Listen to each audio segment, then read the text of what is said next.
Sandy here, and today I am excited to be using some June products of the month for Brutus Monroe.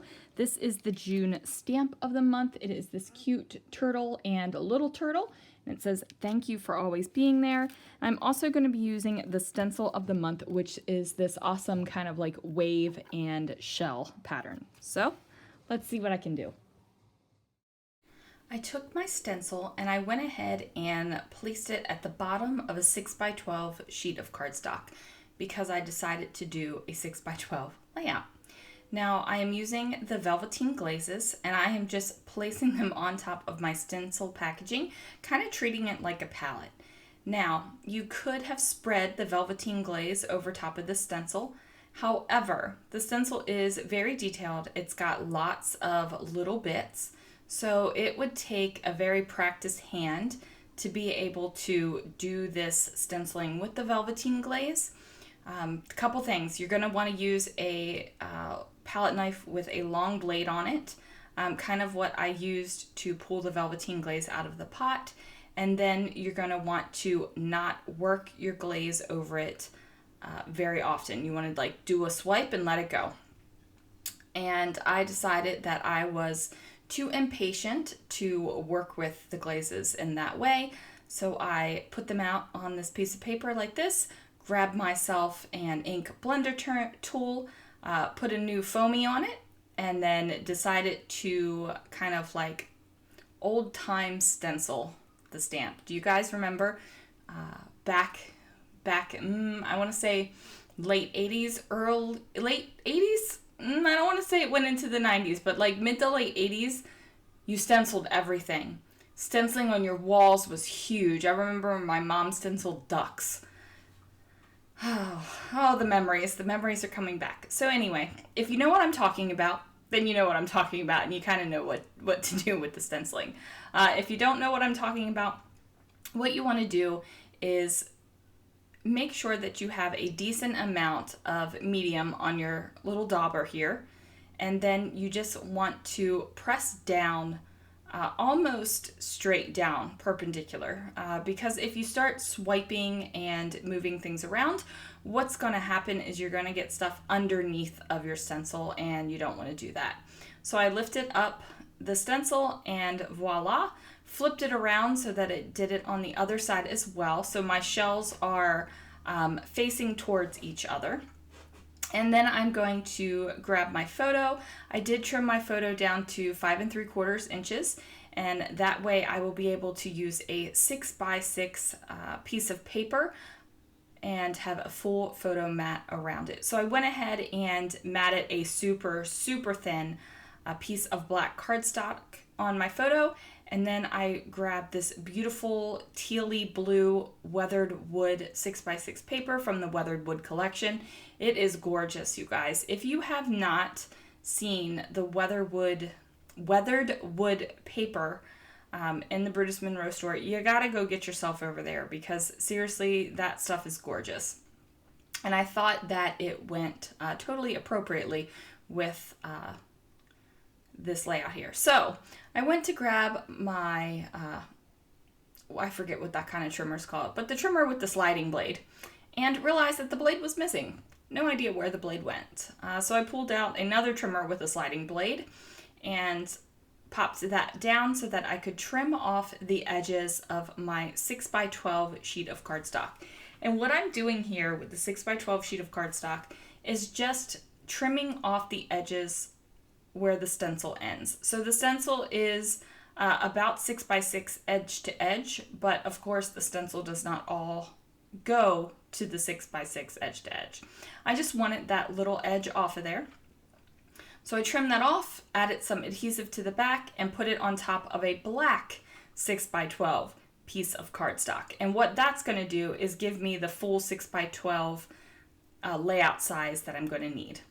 So I am doing this vertical photo, and as I said before, it is a photo of my husband and my daughter, and I thought that the little turtle stamp would be perfect for this layout. The great thing about this little turtle stamp is that it can be, it can be any two people you want it to be. It can be a dad and a daughter, a dad and a son, a mom and a son, a mom and a daughter. It could be an aunt or an uncle or a grandpa or a grandma or anybody. Like, the turtle does not have to be a particular person. It could be a little brother and a big sister, or, you know, a little brother and a big brother. You can just, the possibilities are almost limitless with the people that you can use to represent this little stamp guy here. And they are so cute. Look at them, you guys. They are so cute. So I throw the stamps in my MISTI, and I go ahead and use the Raven Detail Ink. And you guys, I am not even joking. This is my favorite black ink. I have had a variety of favorite black inks over the years, and this one is the latest favorite. It just is so good.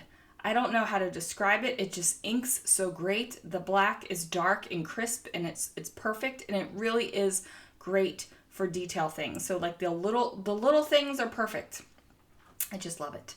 So what I'm going to do now is cut out a tag out of this mermaid skin paper, and holy Moses, you guys, this stuff is delicious. Now what I'm also doing is I just grabbed a tag from my stash. You don't need to reinvent the wheel every single time. Like, you don't need to measure out a tag. You don't need to pull out the die cut machine if you don't want to pull it out. I mean, mine's all the way across the room, so, you know, sometimes laziness sets in and you don't want to do that. So use something already in your stash. Just like this little ribbon banner that I have in my stash, I'm just going to use it to trace to create a banner for the sentiment. I'm not going to worry about running over there to my die cut machine because, again, lazy. And this stuff is handy. Now, if I was mass producing something and I had to do a lot, then yeah, I would definitely get out the die cut machine. But right now, I'm just creating one little layout, and that's all I got to worry about. So I have that down. I go ahead and erase off the little bits of pencil mark. And then at first I thought I was going to layer this over top of the tag and then do my turtles there as well. But no, that's not how it's going to go. I do decide that these turtles need to be colored, so I pull out some super fine line markers, and I'm just coloring. My coloring is not fancy. I'm not doing any kind of shading. These are not alcohol markers. They're not anything fancy. So I am literally just coloring in these little turtles, kind of like when I was 12 and I sat down to color. That's all I'm doing. As you can see, I just do a quick little swatch on the paper just to make sure the color that I grab is the color that I want. Because many times marker colors do not exactly match the plastic lid or anything. They just don't exactly match, you guys.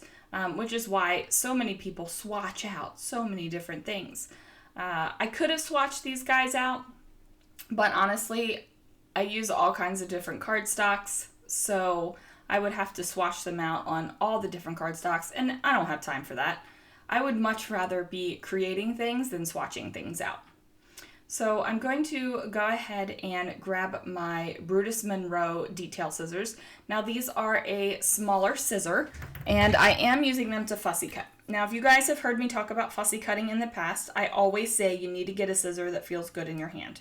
And these scissors feel pretty good in my hand. The great thing about these scissors is that they're super sharp, and they have a very small blade. So, you know, sometimes you can't use those big honking scissors to get into the very small areas of something that you're fussy cutting. And, you know, sometimes you just want to use the small scissors for that. So that's what I'm doing here. I'm using the small scissors. Now, I'm sorry that my fussy cutting is so far on the bottom of the screen, but again, I will keep on saying it. You want to hold your cutting hand as still as possible. You don't want to be moving around that wrist. You don't want to be moving around that arm. You want to just, as much as you possibly can, open and close the blades of your scissors, and you want to use your opposite hand to move your project. You want to move the hand that is holding the material that you are cutting. And those are like my biggest fussy cutting tips. And I know I say them just about every time I fussy cut, but you guys, fussy cutting was never my thing.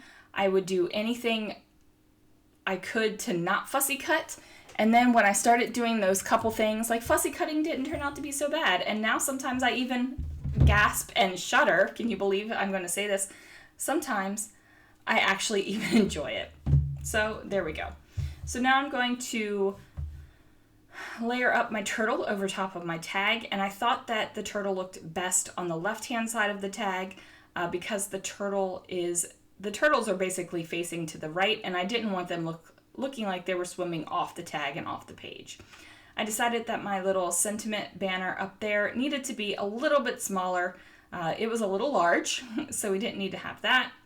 I grabbed some foam letter stickers that I just picked up at a store, and I'm simply titling this Us. And usually when I title something Us, I'm in it, but you know what? Not all the pages have to be in my voice.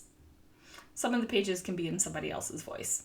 So I'm going to adhere that down, and then I'm going to peel off the backs of the pop-up foam squares that I put on top of the turtle, and that's just to give it a little bit of dimension. So I have dimension on the page with the Velveteen glaze. It's very slight, but it's definitely there. And then I have some texture with the mermaid skin cardstock, and then, you know, the little bit of the weathered wood that's peeking through. I just felt like it needed something else, so we popped up the turtle.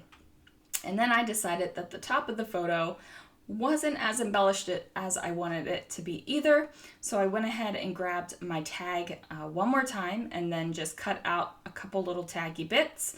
And look at me, I don't want to waste any of this mermaid skin paper. This stuff is amazing, you guys. It is delicious. It feels so awesome. If you have not gotten any, you need to. I'm pretty sure some of it is in the inspiration box this month, but you can also buy it separately, and oh my word, I love it. So anyway, I was not wasting it, so I just used that teeny scrap and put the tag up there. And then I realized I had pencil mark on the tag, so I had to erase that as well. I cannot recommend a white eraser enough in your craft room. It's just good stuff. So I am popping up the sentiment as well. I used a little bit bigger of a foam square just so I wouldn't have to use as many, and I went ahead and layered that up. Now my tags need something in them, okay? I can't have a naked tag hole. It just makes me uncomfortable. Okay, tag hole should not be naked. There should be something in there. Twine, thread, a brad, a jewel, a sequence. Something's got to go in that tag hole, okay? It just has to.